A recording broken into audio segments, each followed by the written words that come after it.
Hello, and welcome to episode 9 of Anime Territory. I am your host this week, Benjamin Shabbing, and with me, as always, is Johnny. I am the one who claps, Ruhal. How are you today? I'm clapping today, Ben. Okay. What? Okay, now I gotta take that back. I'm clap syncing today. Okay.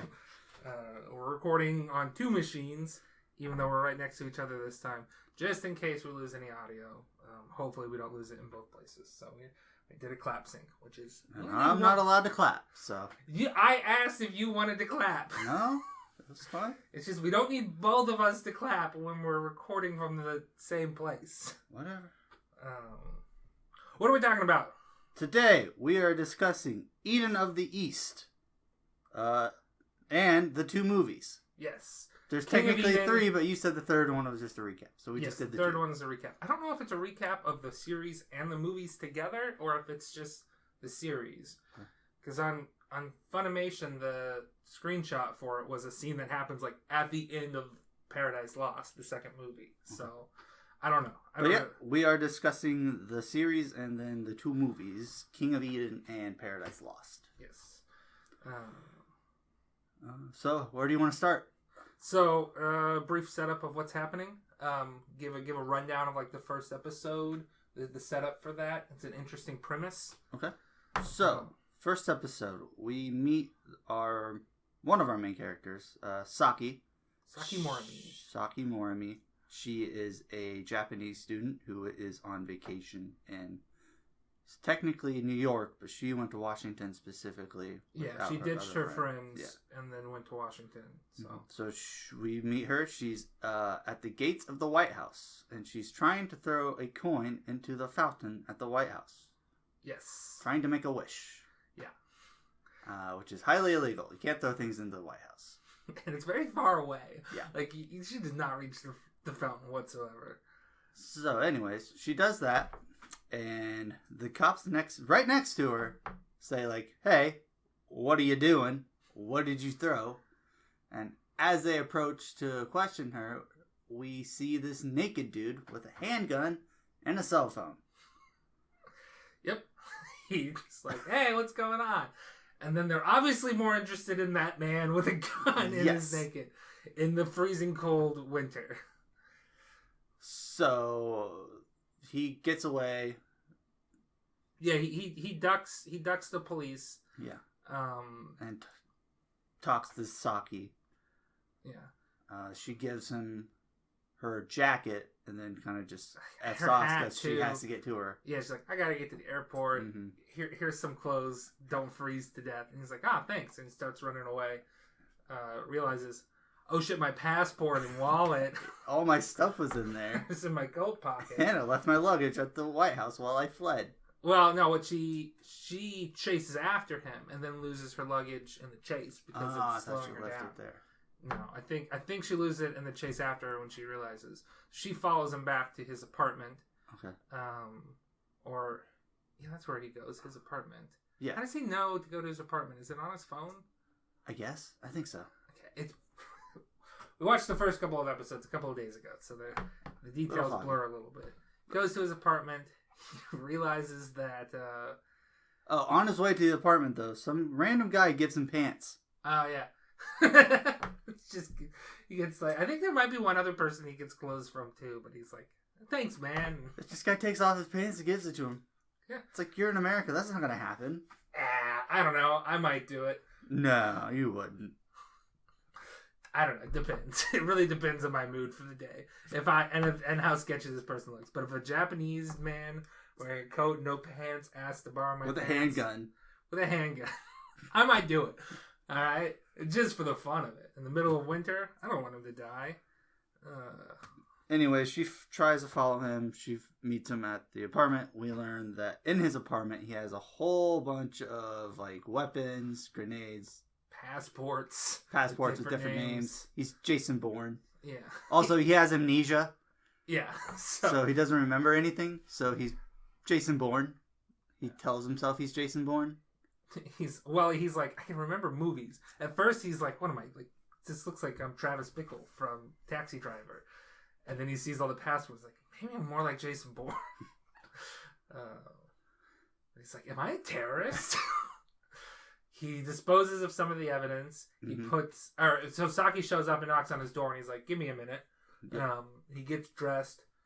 He puts a bunch of passports in the toaster, I guess, to start a fire. Yeah. And at the very least, destroy the passports type of thing. He goes out. In the meantime, police have been notified that there's like a couple fitting their description that have been like a weird, like possibly terrorist couple. Yeah. That have been spotted. So she goes and is like questioning her. And then he comes out and he's like, all right, let's go. And just starts walking away. And the police officer is like, hey, I've got this picture. Is this you? And it's a picture of him naked. So he takes his pants off. And he's like, is this ID enough? And then she's like, oh, I guess you're good to go. And then he's like, thank God it was so cold outside. The shrinkage is canon in the show. That's one of my few notes. Shrinkage is canon. So they leave. She explains the situation. I think he knew at that point that he had her passport because he chose one that was like the day before she was born. That's the one he chooses to keep because he doesn't know what his real passport is. Or maybe it was he had a Japanese one. Yeah, he had a Japanese one, so he chose the Japanese one. But they're like, we can go to the embassy and explain the situation and get some tickets that way. So they escape America. They escape America. And that's episode 1. Yes. That's the premise. And also he has a weird cell phone. Yes. That's discovered in episode 2, but it does look weird. Okay. There was, right before the scene, there was some sort of weird noise coming out of it, implying that it was erasing his memories. Or also, we get a shot of somebody with at the White House. Somebody in a car has that phone. Oh, yes. So we get the hint that there's something weird going on with this guy. Yeah. But that's the basic setup for the show. That's episode 1. Yeah.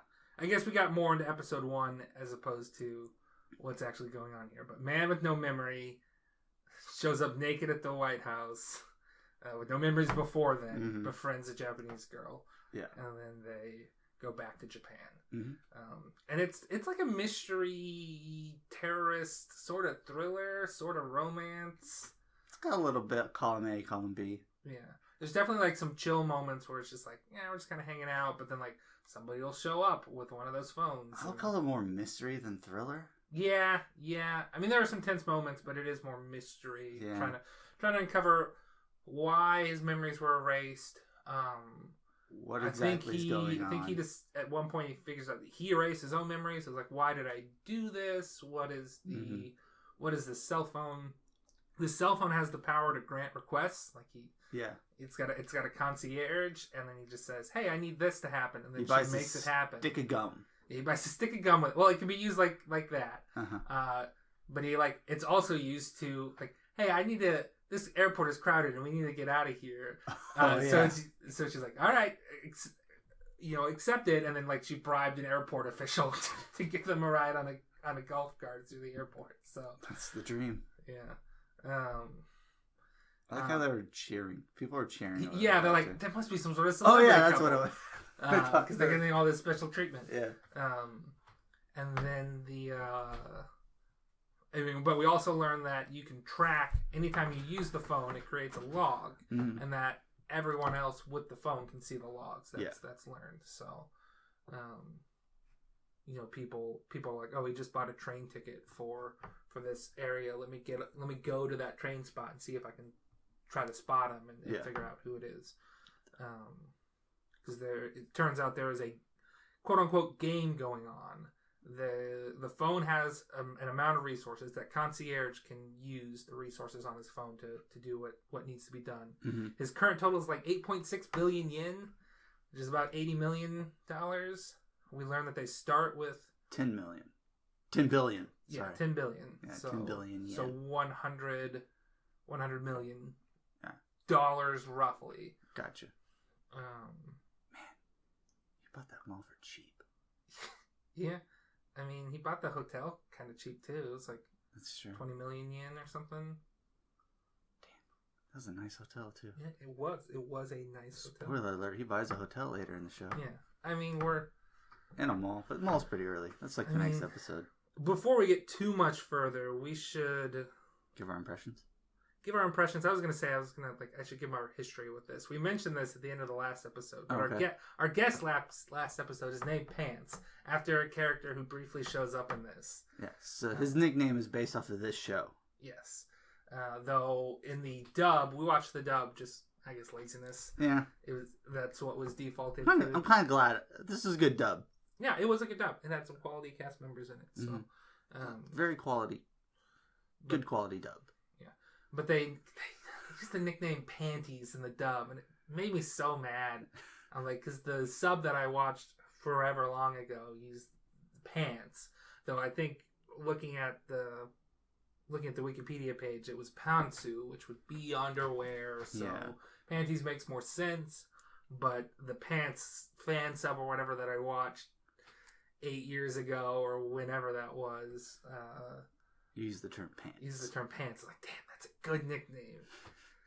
And then our friend showed up, and we're like, And it sort of fits, because it's like a little bit heavier guy, computer hacker, programmer. He reminds us a little bit of our friend Pants. Yeah. It makes sense. It makes a lot of sense. He's cooler watching it this time. Pants is a cooler character than I remember him being. I remember him being a little bit more pathetic. Yeah. Maybe it's just the voice actor in English makes him sound a little bit cooler than the one in Japanese. I don't remember what he sounded like in Japanese, but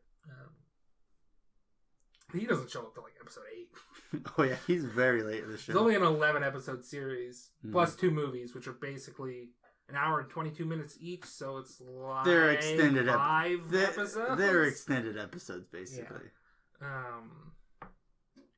But yeah, we should probably go ahead and talk about the rest of the show here. So you don't want to do first impressions? Oh yeah, I'm sorry. General thoughts. Let's do general thoughts, first impressions. I'll go first. The show is very fun. Yes. I really enjoyed this series. I don't know if it was probably just mainly because of the dub. I thought the humor and everything in it was very good. The humor was fine. I more just think it's got some neat twists and turns, and it's a very good mystery. Yeah. I wouldn't say it's perfect or anything. Like rating, I'd probably give it like a 7 or an 8. Yeah, I could see that. But it's a very enjoyable show. I think I like the characters more this time watching it, but like obviously having some of the mystery spoiled for me is like that also helps that a lot of the characters are voiced by actors that we really like. Well, the 2 main characters, I don't think I actually recognize their names. That's true. But like J. Michael Tatum is a guy. Michael Center Nicholas is in it. Yeah. We just kept calling Kosagi Dean. I don't know his name. I just called him Dean. It's Kosagi. Yeah. Okay, Kosagi. But we just kept calling him Dean because it's Michael Center Nicholas. He voices Dean Venture in the Venture Brothers. In case you don't know what the Venture Brothers is, it's a animated show from Adult Swim. It's excellent. Yes. And Michael Center Nicholas voices one of the main characters named Dean. Yeah. I mean, he's also in Your Name, and I like the dub for Your Name. He's Taki in Your Name. And he's in Padma Inverted. I don't remember that. He's the main character in Padma Inverted. It's been a while since I've seen that movie. But like, I'm fairly for sure, speaking of Your Name, I'm fairly for sure that Stephanie Shea, where he voices Michan, the hacker girl. Yeah, I think you're right. Friend.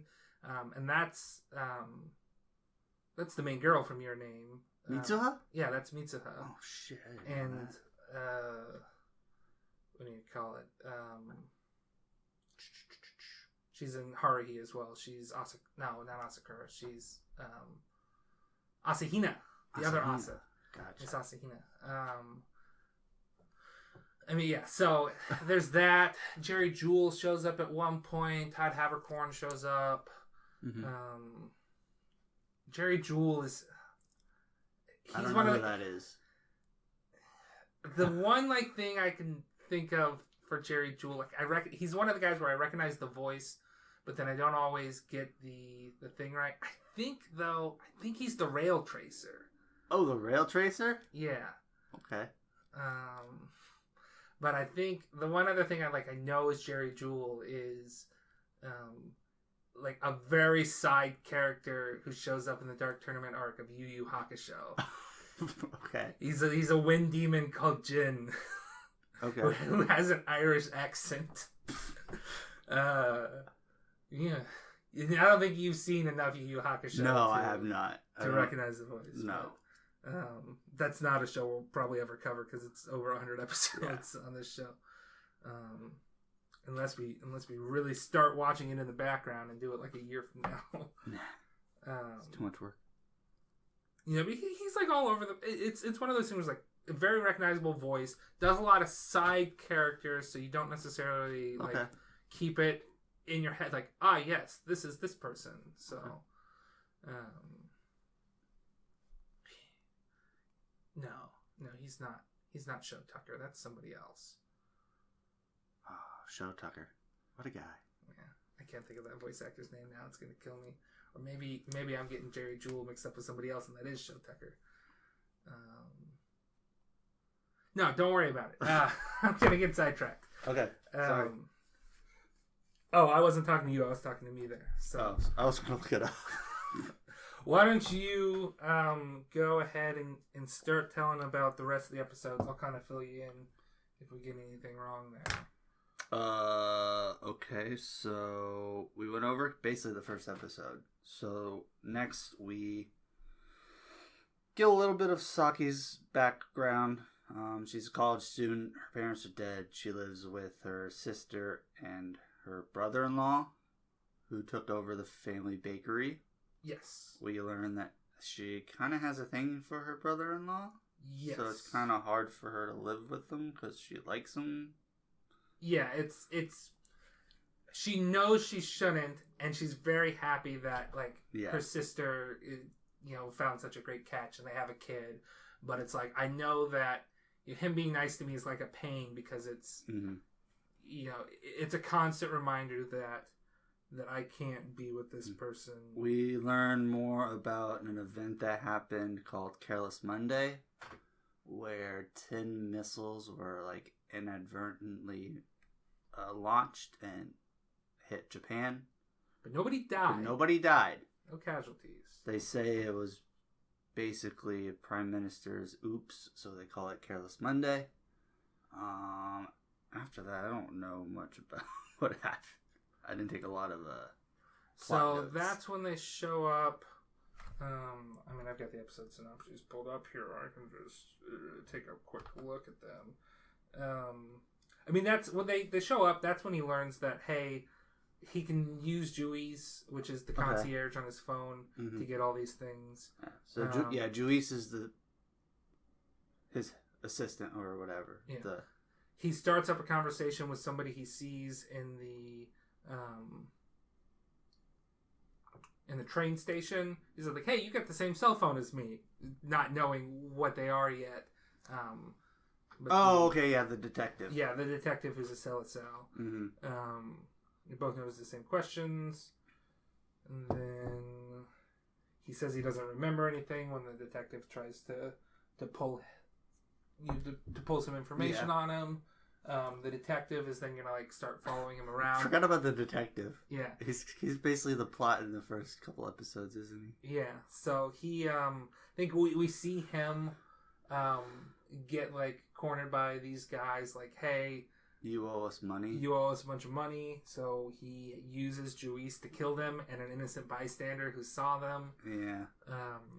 And then he tracks him down to the mall that he bought which is now abandoned. The now abandoned mall that he bought.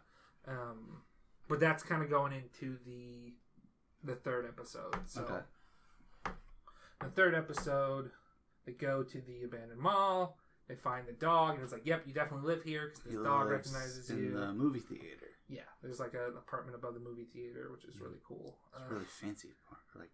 I want to live there. Yeah, it's a dope apartment. Definitely. Right by a movie theater, it's great. Yeah.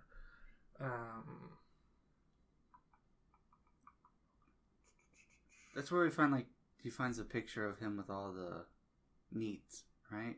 Yes, I think he sees that picture in there.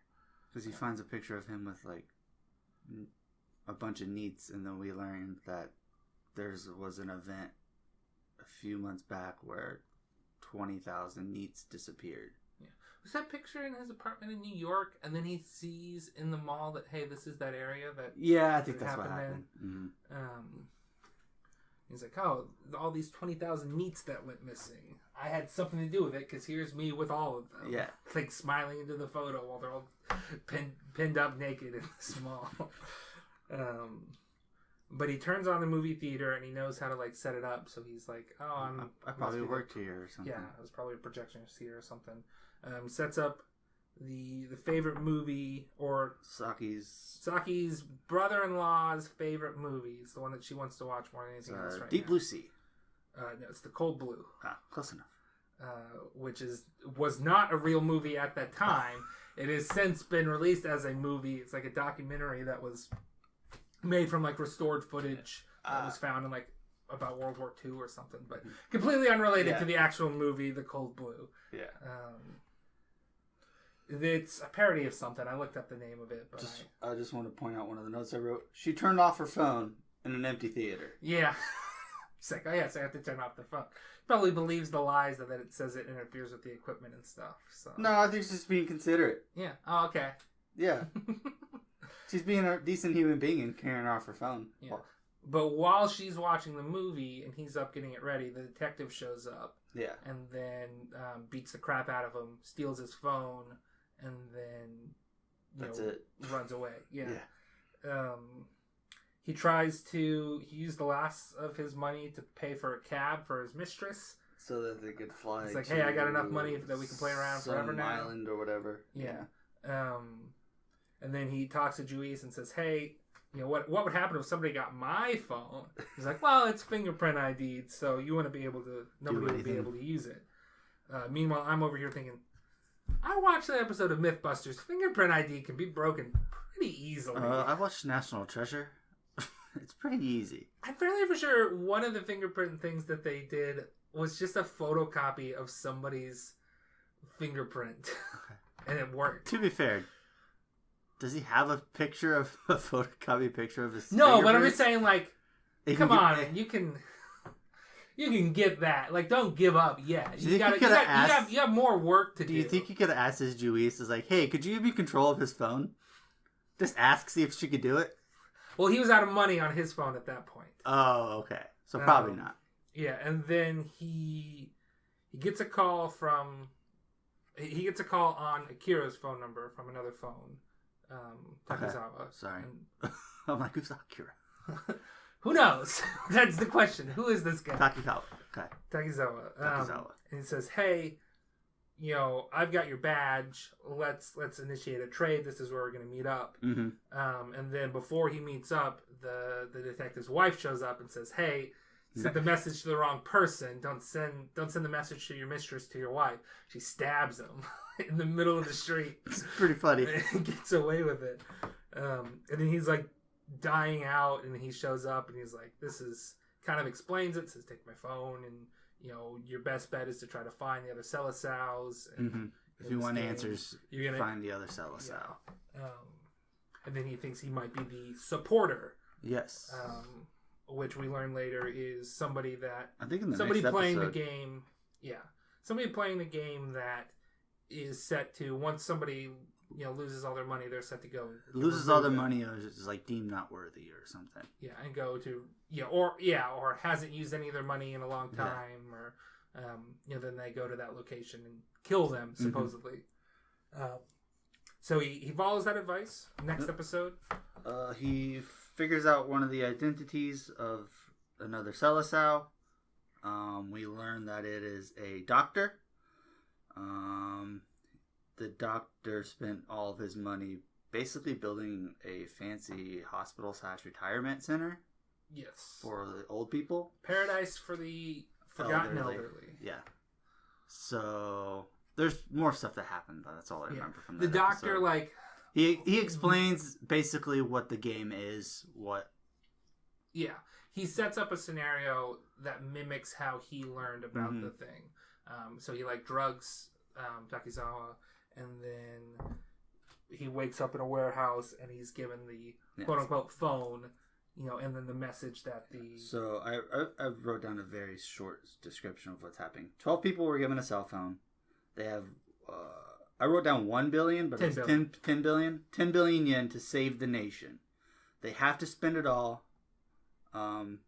They will die after they spent it all, unless they're like deemed the winner, I guess. yes. And only one can be the winner. I don't know if that's specified. Oh, I thought it was. But we'll get into that. That's the gist. Is Yeah. they were given 10 billion yen to save the nation, Yes. and they have to spend it. And they will be removed if they run out of money and they're not deemed the winner. Yeah. They will be removed if somebody else is deemed the winner. Mm-hmm. They will be. I keep using the word removed. Killed. Killed is what they say. If they don't use any of their money in a long period of time, or if they're abusing it in Yes. certain ways. So, you step out of line, you get removed from the game. Mm-hmm. The doctor says, "Hey, I had no intention of winning this. I used the money Did what I wanted to do. what I wanted to do, and I am going to accept the consequences. I've spent my last cent." And then he leaves, and then it's supposedly somebody pays the doctor a visit, and then the doctor is no longer in the game. Yes, Because when somebody's eliminated, their number basically goes out off. on the phone. Yeah. So 4 and 5 are gone. I thought he was 5. I think he was 5. Yeah. He was 5. Detective was 4 and he was 5. I think so. Yes. But that's basically episode 4. So episode 5 is we meet the lady. I don't know her Yes, we meet number 11, name. Number 11. who has killed somebody in her hotel room Yes. and uses Juice to cover it up. Yep. She's like a leader. She's a CEO of a model agency. Yep. Talent Talent agency. agency. I think it was model and talent or Yeah. whatever. But Not necessarily models, but talent agency. yeah, she's kind of stuck up. She fires her assistant and has Juice hire another assistant, because No, she it was- was... They needed an interpreter that knew Mandarin and French. And I guess her assistant couldn't do it. So she's like, Juice, do this. yeah. And then the assistant's just like, what a bitch. Yeah, and gets fired. It's like, all right. So she's killed somebody in her room. We Mhm. meet her. Takizawa meets somebody who recognizes him from his previous life there. Yep. It's implied it's one of the NEETs who is like, I just got back from Dubai when you sent me there. And left me there. Yeah. But, I met a girl there, and We're getting married. we're getting married. I'm going to be I've got like a job lined up too, and it's like, all right, this guy. Cool. I guess he quickly forgives him when he's like, "Oh shit, you really don't remember anything?" Like, Well, all right, I guess you're cool. oh well. It's just like he just drops the grudge that quickly. He also, let's see, some of the other Selesaos take notice of his activities. So number 1, I think has been kind of keeping an eye on him anyway, because he's very he's number 9. Takizawa is number 9. He's very erratic with Correct. what he does. So people are trying to figure out What he's doing. Yeah, what's his plan? what's his end game, what's his thought process behind all of this. See, then Saki has a job interview, which she had originally missed because of part of the kerfuffle with her vacation, and then they show up and they're like, "What do you think of the Careless Monday attacks?" And she gives some generic answer, and they're like, "Yeah, I was looking for somebody with a more interesting response. We're done here, but let's get lunch real quick." And then they never show up for lunch. And she doesn't get the hint until somebody spills ramen on her. Yeah, Or something like beef bowl or something. something on her, and then she overhears somebody in the bathroom talking like, "Why won't that girl just get a hint?" And who Would you really expect to get a job when she canceled her last interview? for a vacation? It's like she canceled her last interview because she lost her passport. Yeah. Like, I'm sorry, if you lose your passport, can you get through customs quickly? The answer is no. Yeah. But she was supposed to meet up with her friend Dean Venture, Yep. Osagi, and then she's Who like, has a job? Yeah, but she's like super depressed. But for whatever reason, Takizawa is trying to find her too. Mm-hmm. So like he shows up and sees that she's depressed, and he's like, "Hey, come with me." And he's like gets mad at old people for not caring about the younger generation, and Mm-hmm. like people overworking, and like this whole mentality that Japan has that The show has a you weird, should sacrifice your philosophy personal to this. time. I think. Yeah. They- And he kind of like flips too. He's like, sometimes he's like, we gotta go back. Like, you gotta learn to like working. Yes. But like the way that this corporate structure is set up, where all these old people are expecting the newer generations to work themselves to death and not take time for themselves. 60-hour weeks and everything. Yeah. Yeah. But it's like, but I think that's kind of fair. I was like, okay, young people are just trying to figure out how this convoluted system works. I don't think there is an answer for what's going on. I think that's the ultimate end of the show, is that we got to keep working on something, but it's going to take a while, and some stuff might not stick the way. There's no big gesture you can do. There's just like, there has to be a middle ground, I guess, or something. Yeah. I don't know. But he's basically just saying, like, don't worry about getting a job. Yeah. Have fun being jobless right now. Yeah. Hang out with me. He kisses her at some point, which is like, I get that she probably liked it, but like, it was a little, I would not have done it. It was a little forward to kiss. Well, you would have done it. Yeah, yeah. Of course you would have done it. Hey, I've kissed a girl before. Have you? Of course you wouldn't have done it. You're dodging the question, Ben. I'm not dodging the question. I'm trying to get back on subject. Okay. But then Osigi sees her on the bike with him, because he's got like a little cool moped. He gets drunk. Thing. So instead of going to the fancy dinner with her after her interview, she just completely forgets about, by the way. Oh yeah, I was supposed to go to dinner with him.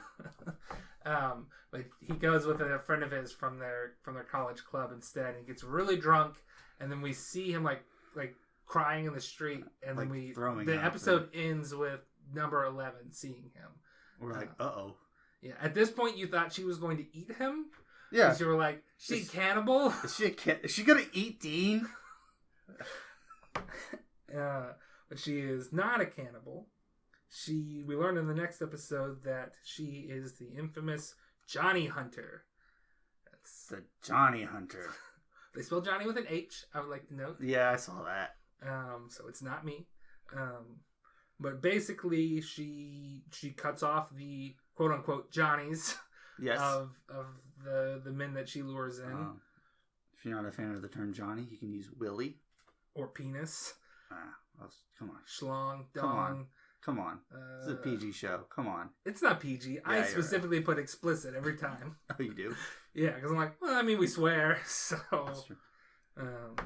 But yeah, she like lures in a bunch of the like.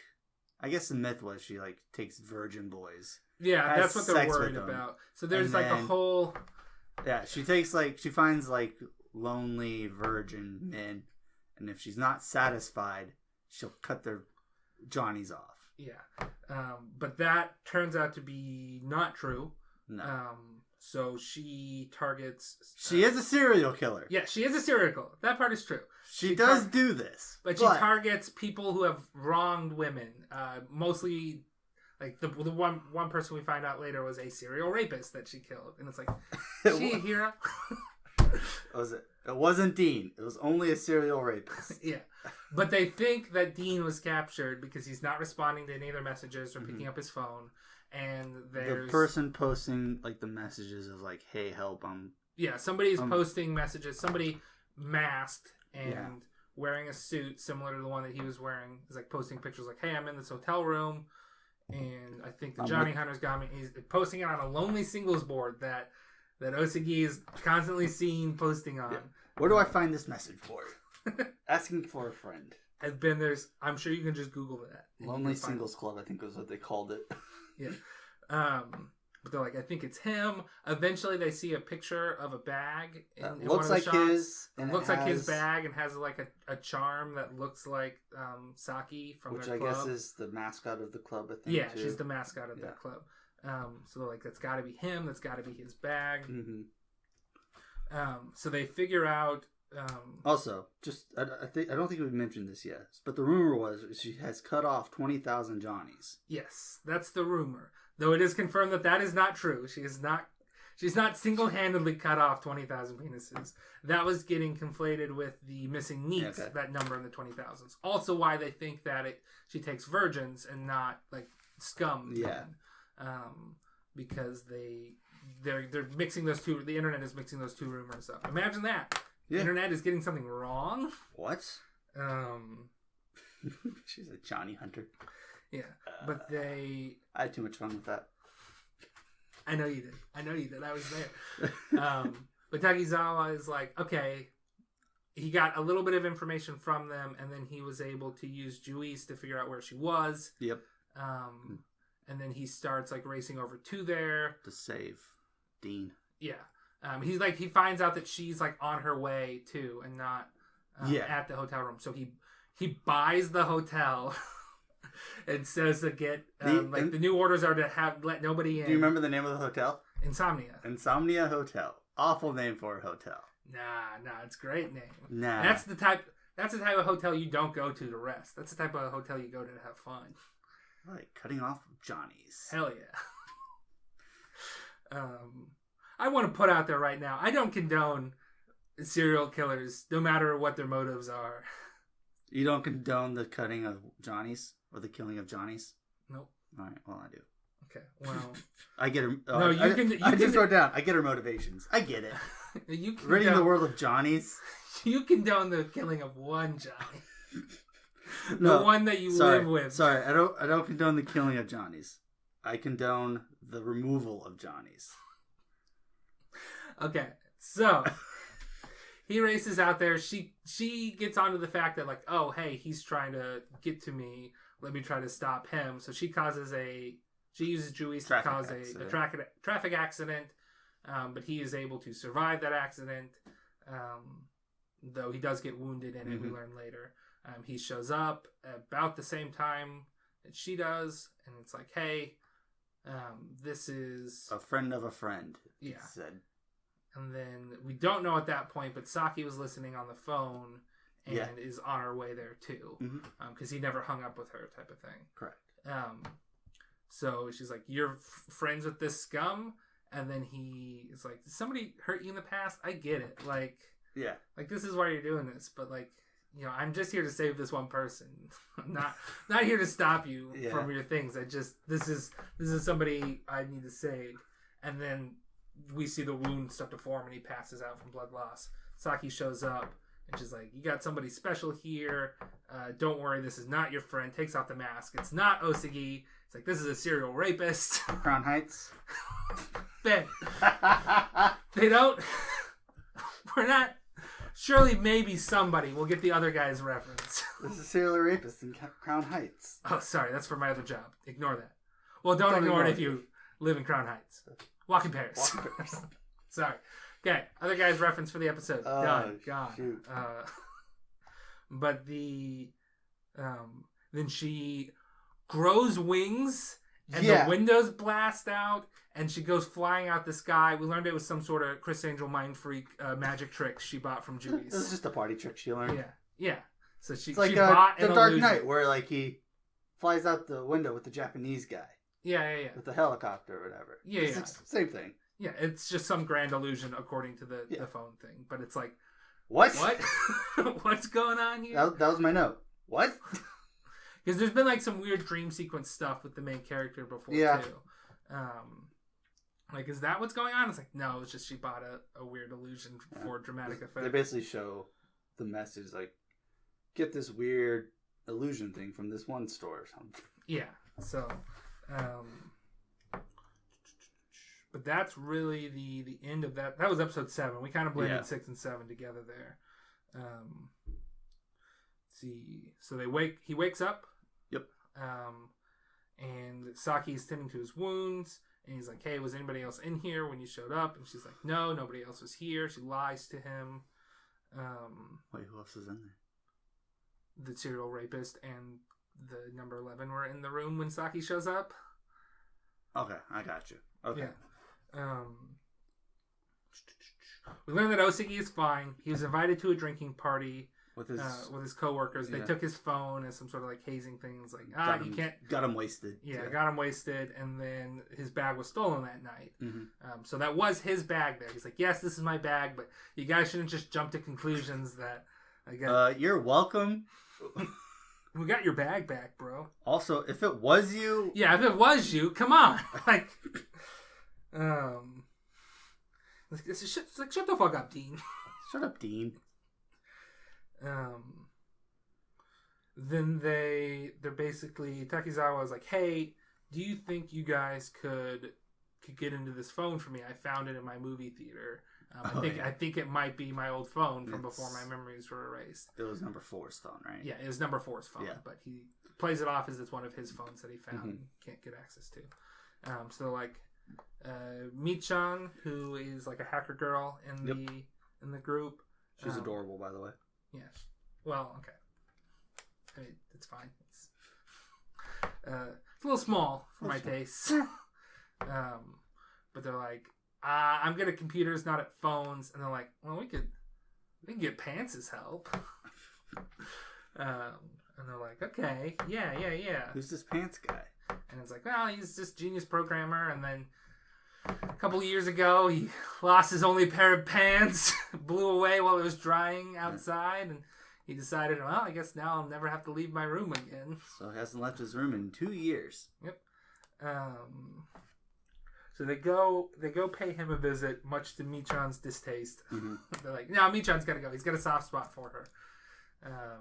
So Michan, Saki, and Takizawa go kind of keep an eye on Takizawa because Osagi doesn't trust him, and the others are still hesitant because they trust their friend. The leader wants a little bit more dirt on it, or not dirt, but just more intel. Yeah. So it's like keep an eye. You know the leader's name?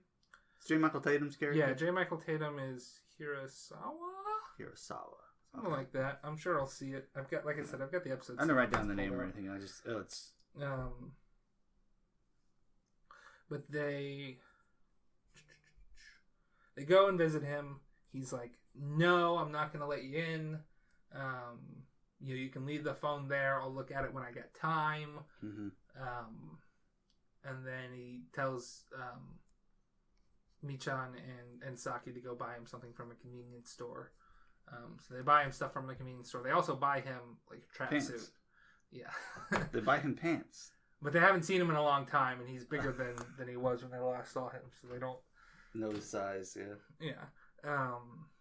But while he's gone, Takizawa is like, "Hey, what if I told you I was a Selazao?" And he's like, "Yeah, right, whatever." And he gives some information that the public wouldn't know, type of thing. Like he's the one who made the prime minister say "uncle" on TV. Yeah, and it's like somebody you can see right before somebody whispers at him to say it, and then he goes and does it. Which he was an accidental thing where he's talking to Juice, and he says he wants the prime minister to. He basically wants to get him to say "uncle" like you would when you say "uncle" when you give up in like a wrestling match or whatever with your siblings. And then Juice is like, accepted. And apparently it only costs 60 yen to get him to say that. But he eventually does let him in, and he shows him, they are able to get into the phone pretty quick. And they're like, okay, here's some logs. Because I guess he had erased all his logs from before he had his memory erased. So he doesn't have any logs from before his memory was wiped. Yeah, on his phone. Yeah. And then they find proof. It's like, nope, somebody else ordered the attacks. And then you are not to blame for that. Mm-hmm. He did not do Careless Monday. Yeah, he did not do Careless Monday. That was not him. And then the girls show back up, so they're like, okay, keep examining this, see what you can find. Don't tell anybody. Don't even tell the girls or whatnot. And he's like, yeah, you got it. Like this is some deep level conspiracy shit. Like don't mention it. So they leave shortly after. Saki is like, hey, I know you guys are hiding something from me. And Pants is like, it's better, the less you know, the better. Yeah. It's better if you know nothing. So they leave. He asks for the email address for Takizawa so he can send information his way. Takizawa misunderstands him, gives him his phone number instead. Yeah. Shortly after they leave, he finds some information that there's going to be another attack, Okay, that's what he discovered. 60 missiles ordered, and that he was also. I think that's what he discovers, because that's the big thing. Yeah. That starts going, and he discovers that, hey, not only was he not the one who did Killer's Monday, all of his logs indicate that like he organized the Neets to evacuate under false pretenses, to like pretend to be government officials and stuff, and get everybody out of the zones of attack, and that he then shipped the Neets off, as part of the log too, which I think he learns that presumably because, hey, we need to get these people there, starting the questions asked like, hey, why were you evacuating false pretenses with all these coincidences? So like, let's get them out of here. Here, or do we learn that in a movie? We learn that here because the Neets show back up. Okay. Because he's a freaking hero. Like, they see like he has logs for like shipping containers to Dubai. Yeah, and all yeah. that. Okay. So they're like, okay, he got them out of the public eye so that they wouldn't be snitching, basically. Not just snitching, but so that they wouldn't get in trouble. I guess, yeah. It's like, hey, these people did the right thing. Oh yeah, because what they did was illegal. So yeah, they would have been in trouble for that. Yeah. They were impersonating public officers, or whatever. Yeah, and some people did some illegal stuff like looting and things too. But he's like, I need to protect all the innocent people for it. So they kept going. Then he tries to call them, but his phone is dead, and he doesn't have his email address, so he can't send it from the computer. So he starts like running after them. He leaves his house. He puts on the pants. As all men must do. We must put on our pants. What happens when he puts on his pants? He goes outside and gets hit by a car. Numbers 1 and 10 were following Takizawa, and they see him like. They see the phone. Yeah, and they run him over, and they like try to get some information out of him when he's like lying in a ditch. A ditch. Yeah, it was like a fancy, in quotes. It's like a fancy little stream on the side of the road. But that's how I'm going to picture ditches. Then he supposedly dies, and they leave him there. But we learn at the end of episode 11, he's just passed out. He wasn't dead. He wakes up in the hospital. Pants is alive. Pants is alive, baby. That made me so sad when he died the first time watching it. And then when he was back, I'm like, hell yeah. Pants is alive. This is right after we named our friend Pants, and then he dies.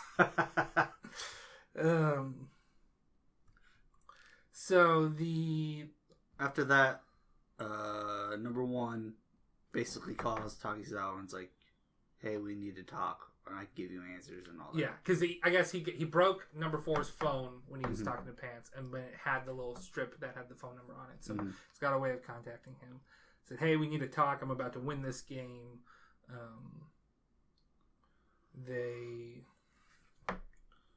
Michan and Saki leave on a train. Yeah, and then he's like quickly like, "Hey, I'm not going with you."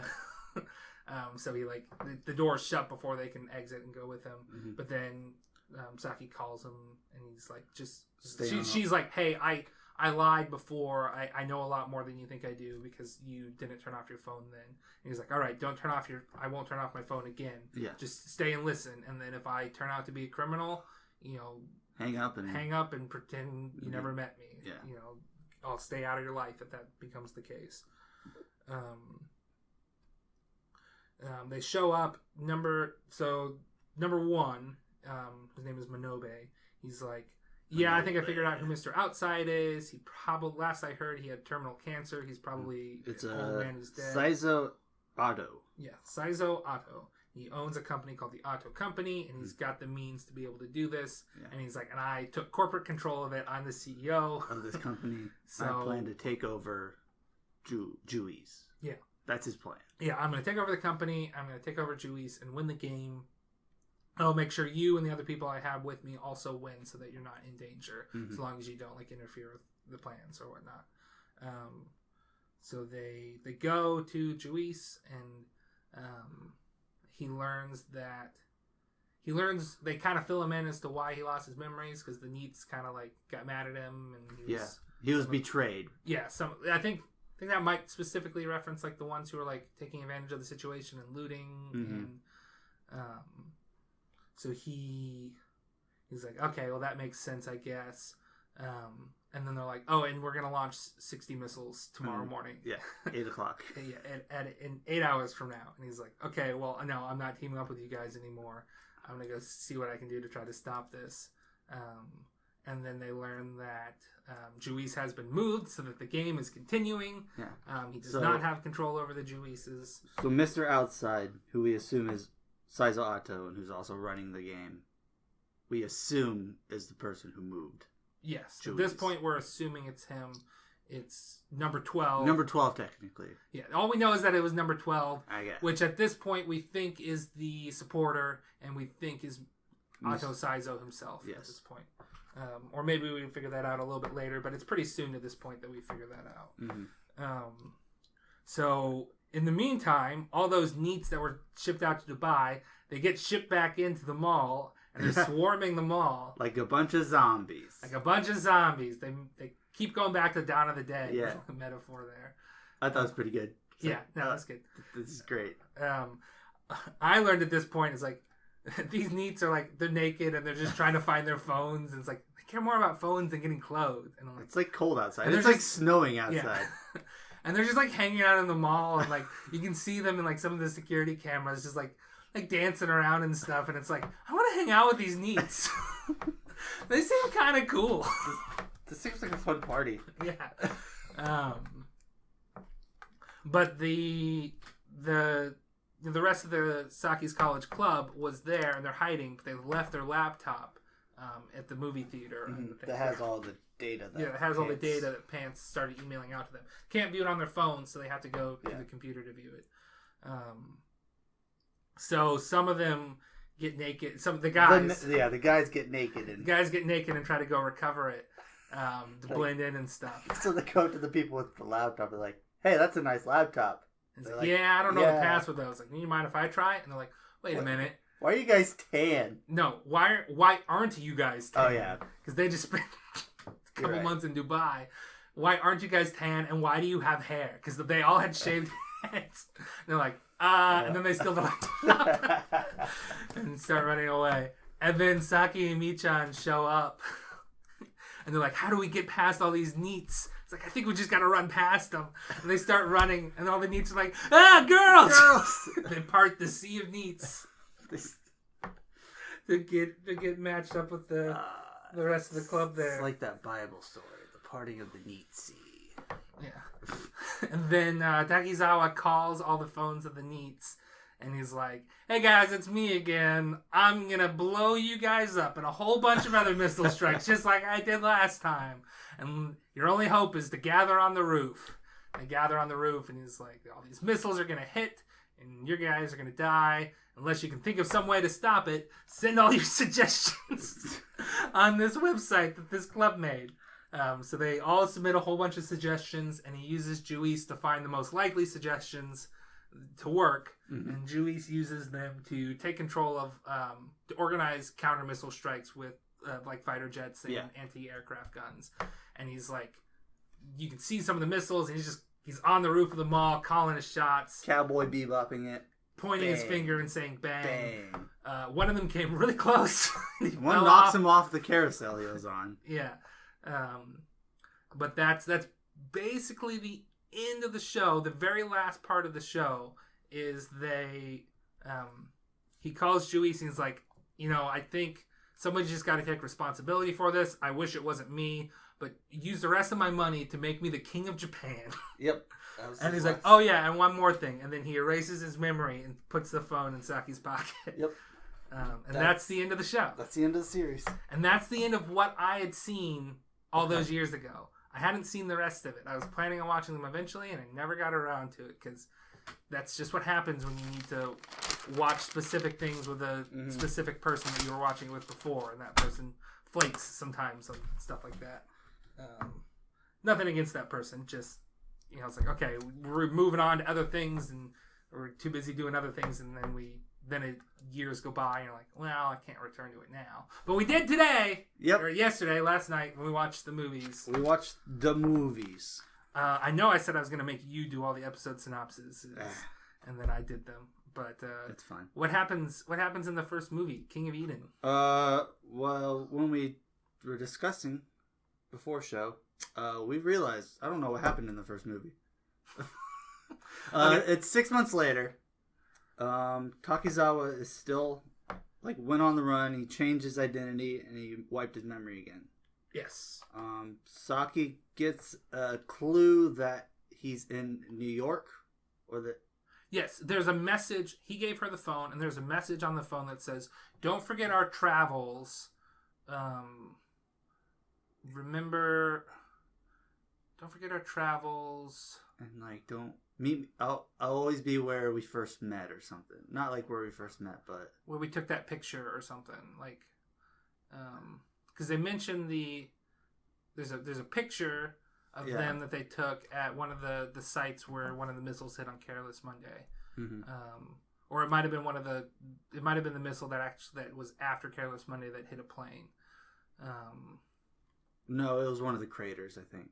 Okay. Anyway, they called it Ground Zero. Mm-hmm. So don't forget our travels and where we took that picture together, or something along those lines. Yeah. So she's like, okay, it's got to be Ground Zero. It's got to be Ground Zero, but the real Ground Zero. 9/11. That's what we were talking about before we took the picture. So she travels to New York to find Takizawa and meet him there. Yes. She's in a cab. Then she's like, hey, can you pull over to the side? I want to get a picture for Grand Central Station. Grand Central Station. And the taxi driver misunderstands her and thinks she wants to get out there, and she just wants to take a picture. Yeah, take a picture and get back in the cab. And he's like, all right, lady. And he gives her the bill, and he goes to take out her bag from the car. It's heavier than he expects. He drops it, and then guns and grenades and bullets spill out. And he overreacts a little bit. He's like, what the hell is this doing in my car? Opens up the car door, pulls her out. She leaves her purse in the car. With his phone. With Takizawa's phone in the purse. And then drives off. And she's like, and she's got a whole bunch of guns on the ground. She has one in her hand. Yeah. And then there's people trying to look at the commotion and freaking out. There's some police officers that look at it and they're like, hey, what's going on here? And then all of a sudden a car crashes into a fire hydrant. Yeah. And I have to take care of that instead. So she's able to escape. Mm-hmm. She runs to... At that point, she runs to a place across from Ground Zero, across the river from Ground Zero. She's looking out at it. Mm-hmm. And she's like, okay. Well, I guess at that point we might actually get a flashback to what's been happening. Because that's the first scene. The stuff with the taxi is the first scene. And then we get flashbacks explaining that it's been 6 months. The club that she's part of, which is called Eden of the East. Yes. I don't know if we ever mentioned that. That's the name of the club. And that's the website that the website program app that they designed was called that too. Mm-hmm. And they're like, hey, this is... It gets big. They start their own company. Yeah, it gets big. They got real employees. They're making a whole bunch of money. But okay, she goes to America. I guess she calls them too, and they're like, yeah, you should probably give up and go home at this point.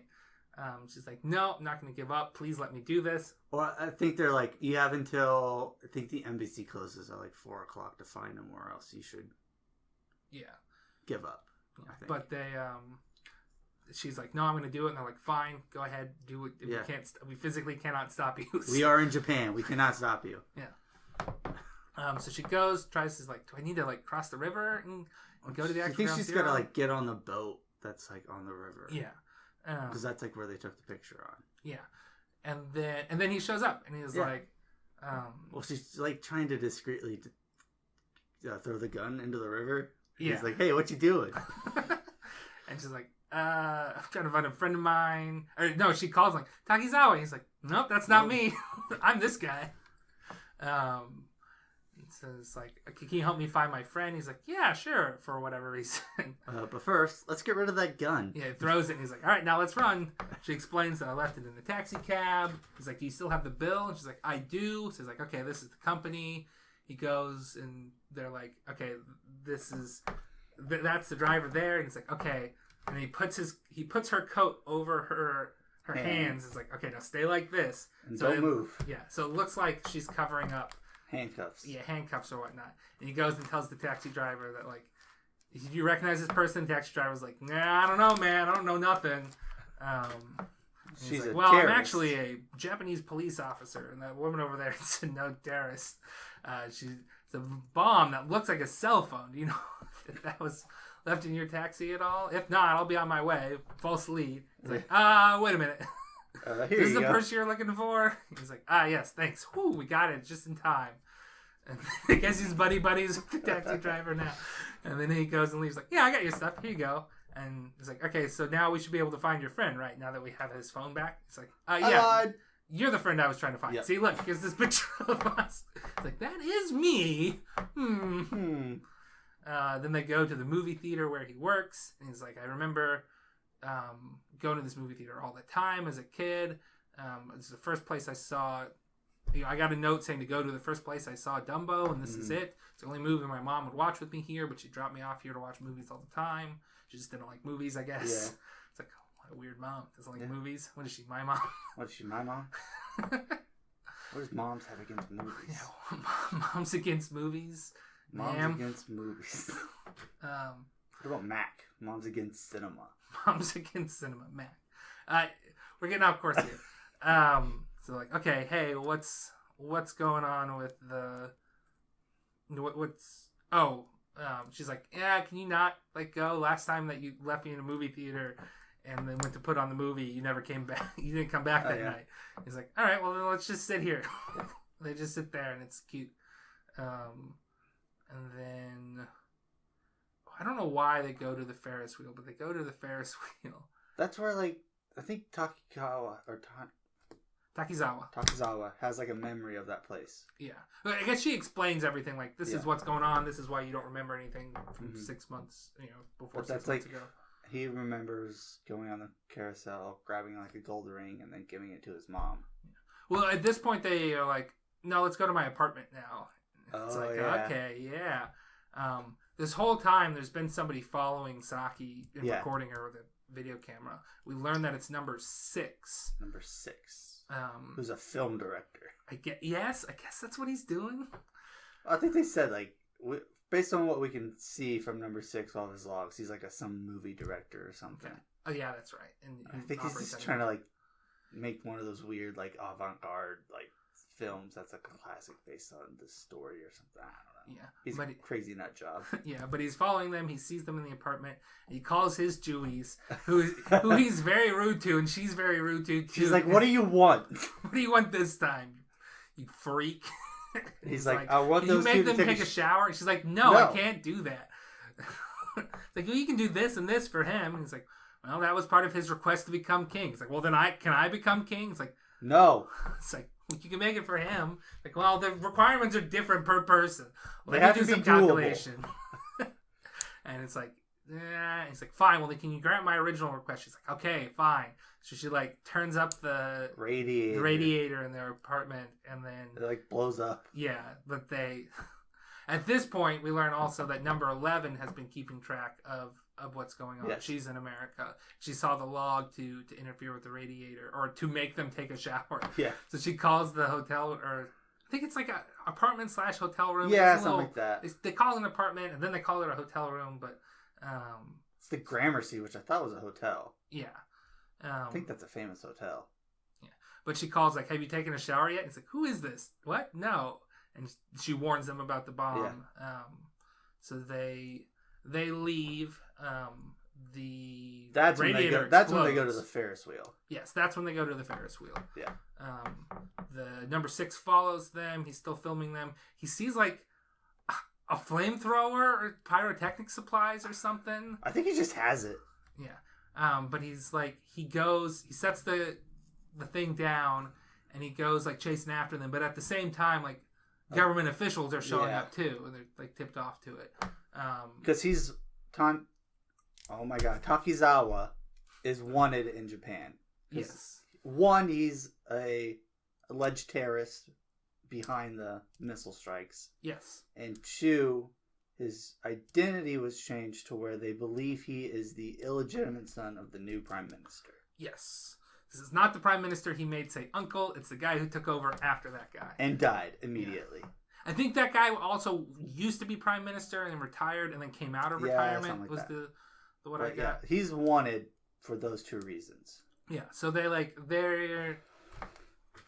find him there at the carousel. They have a Whatever. touching scene at the carousel. Mm-hmm. He remembers like when his mom would take him there. It was the greatest thing. And Yeah. They take the gold ring from it, which is a thing, I guess, where if you catch the gold ring, you get a free carousel ride. I don't know. It's very rare, but he would catch it a bunch as a kid and just keep getting free carousel rides. Mm-hmm. So they take that with them. I think he gives it to Saki at one point. Mm. But anyway, the government officials and number 6 show up and they're like attacked by it, but they're saved by number 11. Showing up real quick and yeah. So then number 11 arranges for them to fly back to Japan to meet with the dead prime minister's wife. Yeah. Well, I don't know if that's necessarily part of 11's plan, but they get waylaid at the airport eventually. Mm-hmm. But that's getting more into the second movie. Well, the first movie ends with them getting onto the plane and the attack on the yes. Juizes. Yeah. So as they're boarding the plane, they see in the logs for number 1 that there's going to be 3 more missiles shot out, and one of them takes out number 12. One of them takes out number 2, and then the last one was meant to take out number 9's Juiz, but number 11 makes a quick request to Juiz to have her switch places. Yes. With it, so hers gets hit, and she decides not to board the plane because now she doesn't have Juiz on her side, so she will, instead Saki can go on the plane with him. Because he needs somebody with him. Yeah, needs somebody to help out with there.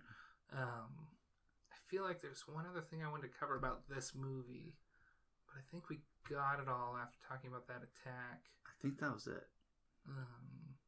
Yeah. So that's the end of the movie. They're on the plane headed. Oh, I know what I wanted to say. This whole time, number 2. He showed up towards the end of the show, but he's like, I haven't used any of my money. I just want this game to be over with. He's like one of the people working with number 1, along with number 10. He has been,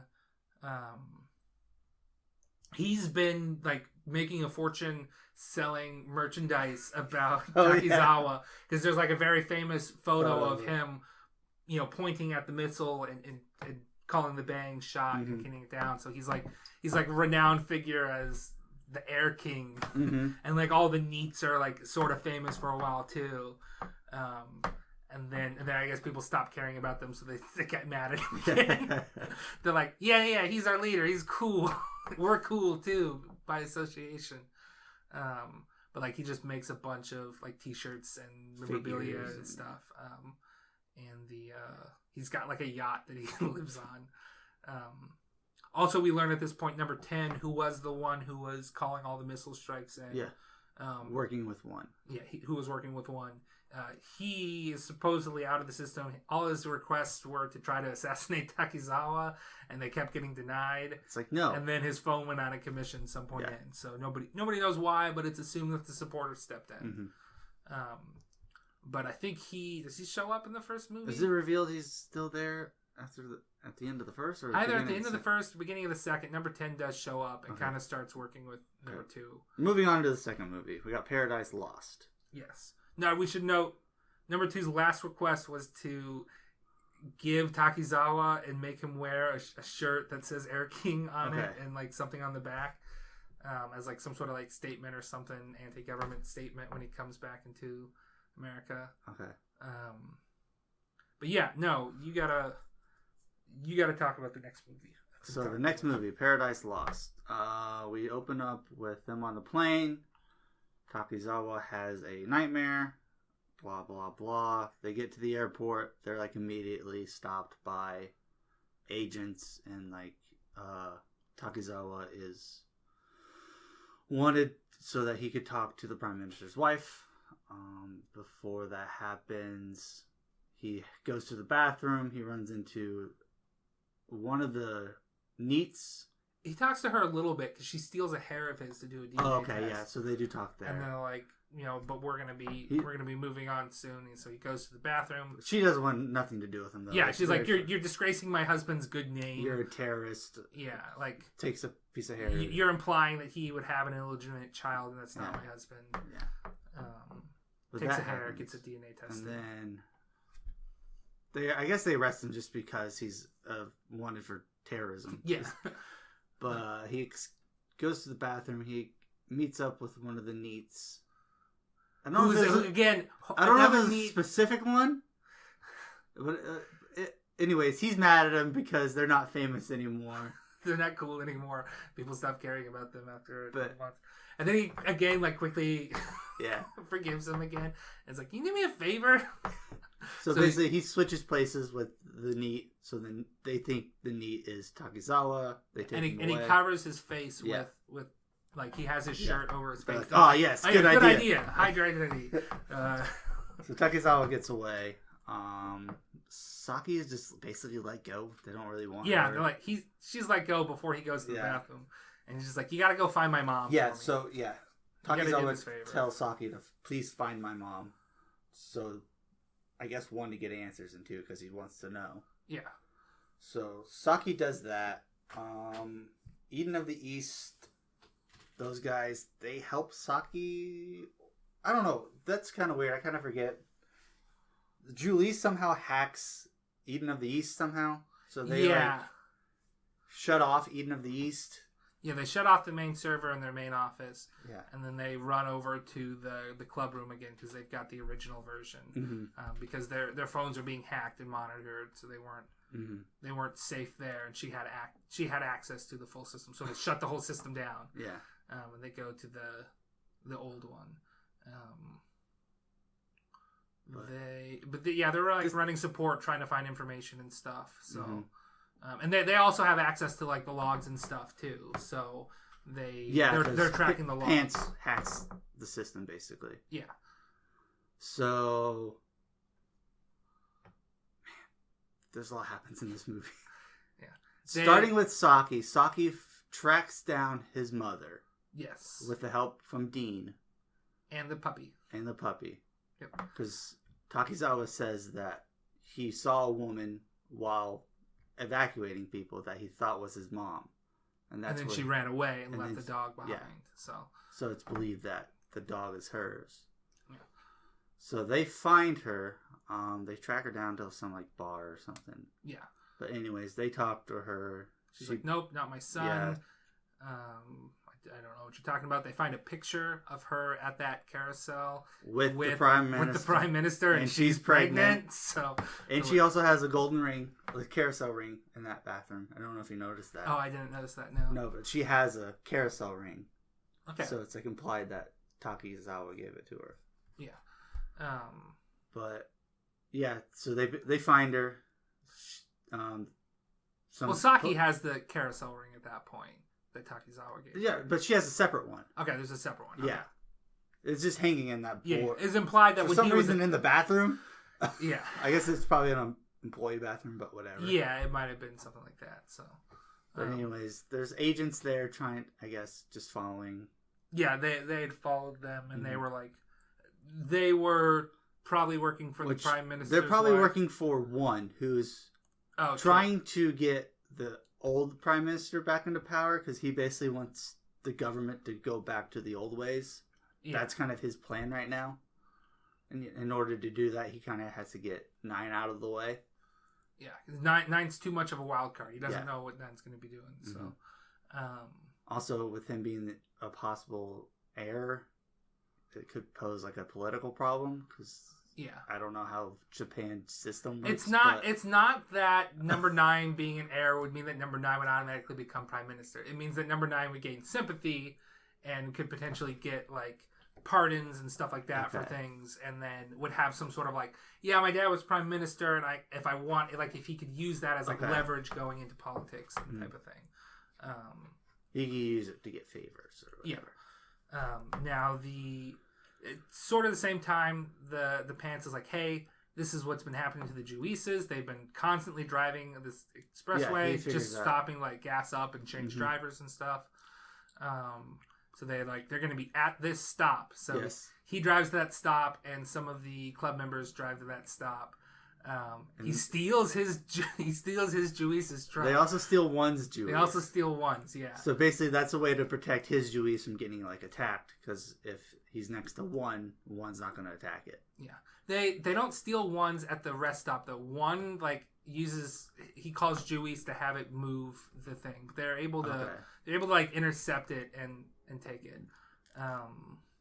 And then so they have ones and nines. And 9 learns is like, hey, is there a way like the Matrix where you can get me to know how to drive one of these things? And she's you're already certified to drive all types of vehicles, from motorcycle to... He's like, oh yeah, you're right. CDL. Starts it up. He's like, yeah, I guess I do know how this works now that I'm trying it. Oh, yeah, we also learned that Juices are real people. Yeah, but they're also computers. There's like... Yeah. The granddaughters are all like assigned to watch over them and stuff, and I'm just saying. Yeah, I don't know exactly how that works, because they're like they're not the drivers. Yeah, they're not the drivers, and it's like he calls Juice and he's like, "Hey, I'm actually right next to you. Can't you feel me touching your hole?" I think they're like Juices though, in that the person answering is a real person, but every person has a different Juice. Yeah. So it's not like one Juice. There's like 12 of them. Yeah. Yes. And that's why we get a little bit of different personalities. Like number 9, Juice basically falls in love with him, I think. Yeah. He's like, hey, you're so great. I love you. Number 11 sort of does too. Yeah, I guess. It's like, we haven't been killing men like normal. Are you okay? It's like, we haven't been doing our usual plan where I call somebody to clean up your murders. Is everything okay? She's like, yeah, I've just been busy with other stuff. Yeah, who was it? Sixes was just like, oh my god, you're such a pain. What are you doing? Stop. I think she's like, I got the impression that like number 6 was like a fucking pervert. Yeah. Like, dear God, again? God. You want them to take a shower together? What the hell is wrong with you? Yeah, so I think they're real people. It's just there's like a computer interface along with it. I thought they might just like maintain the computer interface, but they actually are talking to the computer interface, because they're like, I'm not maintained with a sense of touch or something. Like I think they're more just there to watch over them than to actually interact with the people. Okay. I don't know. I'd have to look into it more or watch it again, but there's definitely a Juice, because there's like 6 people who all have like similar hair colors and it's like, dress the same. And yours is doing a lot of stuff right now. Yeah. It's like, what is yours? They're like talking about their clients and everything. Yeah, when they're guessing the thinkers. So they get 1s and 9s Juice. Mm-hmm. Then at the same time, the leader of Eden of the East, Horizawa or whatever his name is, J. Michael Tatum, he drives to go, because they're like, hey, we got word that number 3, who's never popped up again, or never popped up before, is revealed to just be like an old lady in a hospital. Used Juice to send sweets to number Mr. 12. Saizo. Yeah. They're like, that's probably him. So like they go to where that sweet shop is, and then he goes to that sweet shop. He follows the delivery person. Gets in a cab that has Mr. Saizo drawing it, and like he's like, yeah, I'm the one behind this. Saizo. I determined the people I picked by asking people in my cab what I would do for 10 billion. He gives them a question: if you had 10 billion yen to save this nation, what would you do? Yeah, and then that's how he determined who to give it to. Except number 9, Takizawa. He was just going to buy a newspaper from him, and Takizawa's like, don't worry, I'll pay You for actually it. Read this paper out. The people who only buy just one are the ones who actually read it. Yeah. I got you covered, man. And then, I'll get to my money from the people who pay subscriptions and never read it. Yeah. And like he just has like a conversation with him about like work ethic and how he's like, I mean, it feels like, so he's just trying to understand this young man. I didn't give him a phone. I gave him a phone just to see what he would do. Yeah, to try to figure him out, to wrap my head around this weirdo. So that's kind of going on, and then kind of the main thing is 1 and 9 meet up at Prime Minister's wife's house. Yes. 1 is like, I will basically give you all your money left if you just leave this place. Yeah. You can just go on the run. forget this place. You'll get your You can take your friends with you. your 200 million yen, whatever you have left in your account. Just leave, so I can do my plan. And he's like, maybe they kind of starts to think like, maybe we can work together. We could have just been working together this whole time. But then One's basically gives up his idea. He basically wants to kill everybody. I don't know. He's like, he reveals that he doesn't care about the individual people. He cares about the whole that they make up. Yes. That individual people, I don't have faith in them, and that He cares. He doesn't. They're not gonna do what's right for the whole because they're whatnot. And he's just like, yeah, but those, you have to admit, number 9's like, you have to admit those are all people trying to do their best. Like, so he's like, he's fundamentally like, I have more faith in people. So no, we can't come to an agreement. Mm-hmm. And then he uses all but 100 million of his money left to send a message to download the force download an app. Yeah. To all the phones cell phones in Japan. Yeah, so that he can speak to everybody without accumulating a whole bunch of phone call bills, because he would not have enough money in his account left to have the 100 million left. Jesus is like, this is a lot of money. You're not gonna have a lot of money left. You're gonna have like no money left. He's like, I can't do that. I gotta have 100 million left. And then he says like, I'm the terrorist responsible for all these attacks. Another one is happening. Another terrible thing will happen unless I'm gonna take away all the young. The old people. Yeah, he's gonna. Dude, that was cool. He's like, I'm inviting all NEETs and young people to like leave this place. I'm going to steal them away and take them to a land of paradise. Yes. Unless you old people give up your like your ways and your assets and you join them in the paradise. Like and it's like something terrible will happen if you do not do this in the future. And then he's like, and as a show of good faith, I'm giving everybody 1 yen. He gave everybody a $1. More like 1 penny. Maybe a little bit more than a penny, like a nickel. Okay. But he then transfers 1 yen to everybody's account, the rest of his money. And then all of his friends have gathered around outside. Everybody but the leader of Eden of the East, he's still with Mr. Outside. Mr. Outside. And he's like, hey, I'll come down and see you. And then Mr. Outside, after watching the message and everything, is like, okay, the game is over. He calls all of them and it's like, the game is over. You're all winners. And we got one last gift for you. And then he uses the mind erasing thing to erase their memories of the game, I believe. Okay. And then they walk out and... So everybody's mind is erased. Yeah. And they're like... his friend's like, oh no, his mind was erased again. And he's like, I don't think that worked on me. I think because I'm just kind of, it's happened to me a whole bunch. It doesn't take effect anymore. Like it's losing its power because I still remember everything.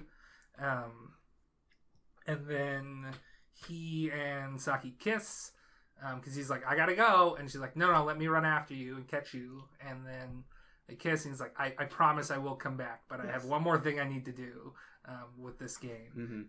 And then credits roll, and then it's like so many months have gone by. This has happened. Like, kind of give a synopsis of what's been happening with all the people.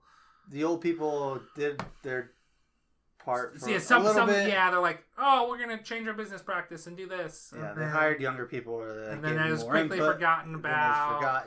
The NEETs kind of like have been taking over the mall, and they've got like a giant. They got a NEET flea market. Community like. Center communal living thing, and Eden of the East goes and joins them, and they're working on improving their app and getting it back up. Because Eden of the East goes under because of the association with terrorist groups. Yeah. At one point, one uses the fact that they use the club room and have a similar name to an old radical like movement from like the 60s or whatever to like storm their club room when they're in there. Yeah.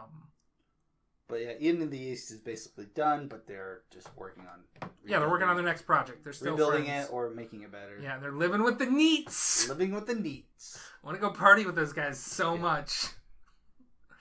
That was basically it.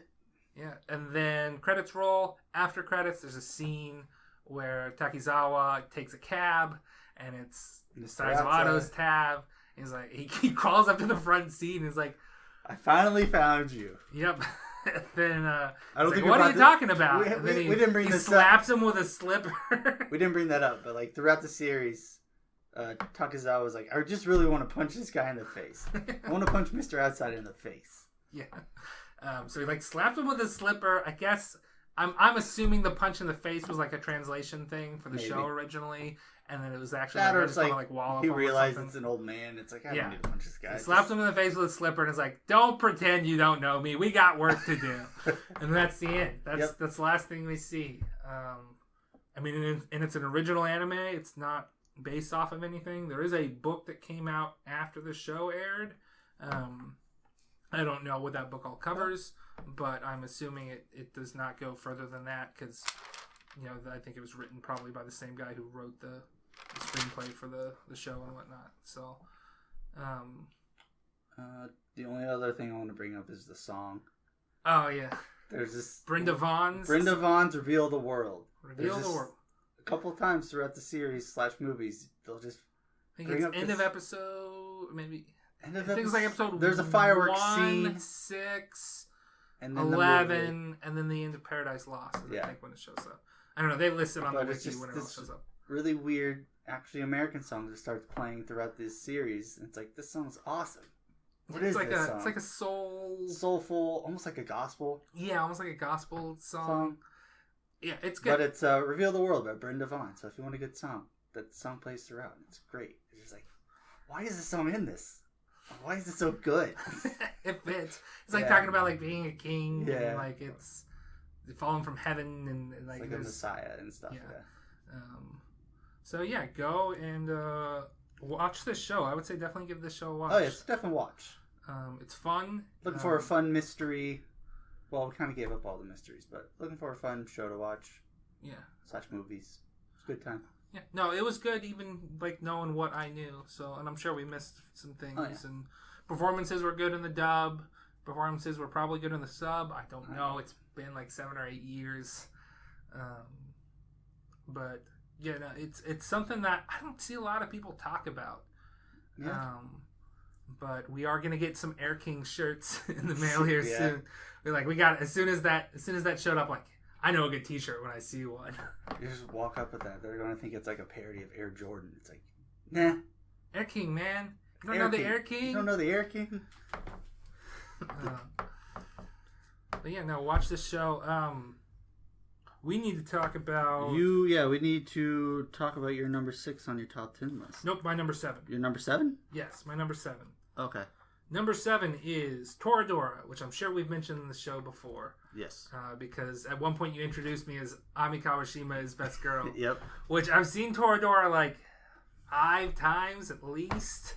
And you finally turned. And I finally turned this last time. She's great. I love her. I mean, I like Taiga and I like... Oh, speaking of which, do you want to do like best girl or like ship of the week? Do you have any? I mean, ship of the week is Takizawa and Saki. Okay. I just wanted to bring up, I think Michan and Pants would be a good ship.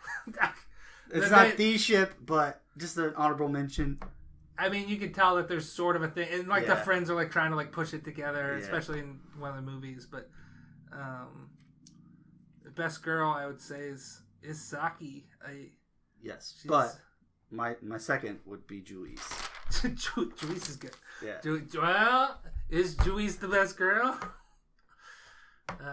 We can talk about our dibs because you've got dibs on at least one of the Juices. I have dibs on at least 5 of them. Oh yeah, on at least 5 of the Juices. And I have Saki. Yeah, and you got Saki. I've got number 11. I've got Yeah. Kuroha is her name? The Johnny Hunter? You have the Johnny Hunter. Yeah. I think that's really the only dibs. I might have dibs on Takizawa. I have dibs on the Washington Monument. You do have dibs on the Washington Monument. That's all I wrote down. I think that's all I had. Do I have dibs on Michan? I think you might have Michan. And Sis, the other girl in the club? That one I don't know. Do you have dibs on Dean? Do one of us have dibs on Osagi? I don't know. I don't think I did. I think I would have wrote that down. I don't know. I didn't write anything down this time. I wrote very few stuff down. Yeah. Let's go back to talking about Toradora, though. Sorry, yeah. So your number 7 is Toradora. Yeah, so this is another like legacy entry, I think. Okay. I've seen it so many times. I remember like seeing it on like Hulu when I was like 17, 18 or something. I was probably 18 because I think I had my laptop. And I was just starting to be like, like this show is just about romance. It's not just like some sort of thing that's sort of hinted at in an action show like Bleach or Naruto or whatever. It's just straight up about it. Like, I guess I'll give it a guess shot. I'll dive in. Like, I remember like seeing it and being like, yeah, maybe. And then I'm like, I'm gonna do it. I'm just gonna dive in and watch it. It was great. It's phenomenal. It's a very good show. It's a great romance. You've only seen it once, right? I've seen it at least twice. You've seen it at least twice? Okay. So I watched it, I think, by myself once, and then we watched that rewatch. But no, it's good stuff. All the girls in it are good. But you know, there might be rom-coms I like better than it, but it is the one. It's the first one that started my degeneracy into watching these shows. And it's better than a lot of the trash that I watch. But it's just a solid romance. I feel like some romances can get too maybe sappy. They get too bogged. A lot of trash shows that I watch get too bogged down. There's too many girls in the harem, and it's like, just keep it at a nice 3. There's 3. Yep, and like one of the, there's a whole thing where like, okay, sometimes they're going after this other guy. Has the best underappreciated glasses Kun possibly ever. Yep. It's you know, but it's got some like oh shit moments, like the end of episode 16. That's when the president, the student council president, is about to leave. Oh yeah. Okay. I don't want to say anything else, but that's like oh, that's coming back into play. Okay. Interesting. Make sure if you watch Toradora that you watch after the end credits of the final episode. I'm on the Toradora subreddit, and some people don't watch that. They don't realize it's there, and it's like, wait, there's stuff after. Okay, yeah, that's very important. Yeah, with the locker. Yeah, It's like, yes, it's a much sadder ending if you don't get that. But that's I don't know, it's great. Yeah, it's a great show. Highly recommend it. Yeah. So let's go ahead and say what we're going to watch next episode. So, yeah, next episode, we are going to watch Terror in Resonance, which might also be known as Terror in Tokyo. I don't know. Is that something different? That was a mistranslation. Okay. So it was called, in that demo video that we watched, it was called Terror in Tokyo, but that was a mistranslation. It is Terror in Resonance. Okay. So it is, we're keeping with the terrorist thing, but this one's by Shinichiro Watanabe. Yep. I've seen this show, but I watched it when like it originally aired, so it's been a while. It's been a while. And you've not seen any of this, nope, right? Haven't seen it. So it's gonna be a shorter one, 11. There's no movies attached to it, so we'll probably do a rule of 3 or something next episode. Probably, yeah. We skipped it this time because we did 2 movies and a series. I feel like. Yeah, we did 2 movies in a series, and we wanted to get the record in today for other reasons. So we're like, and also we're at an hour and a half, so we didn't need it. Yeah, we didn't need it.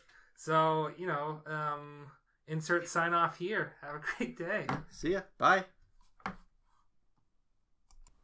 Oh, yeah, you can follow us on Twitter at anime_territory. You can subscribe to us on YouTube as we're Anime Territory. Also, I've taken up streaming, so you can tune in to Demented Goku on Twitch at some point. I don't know how often I'm going to do it. I've only done it once so far, but I plan on doing it again soon. So, you know, those are other outlets you can get a hold of us at.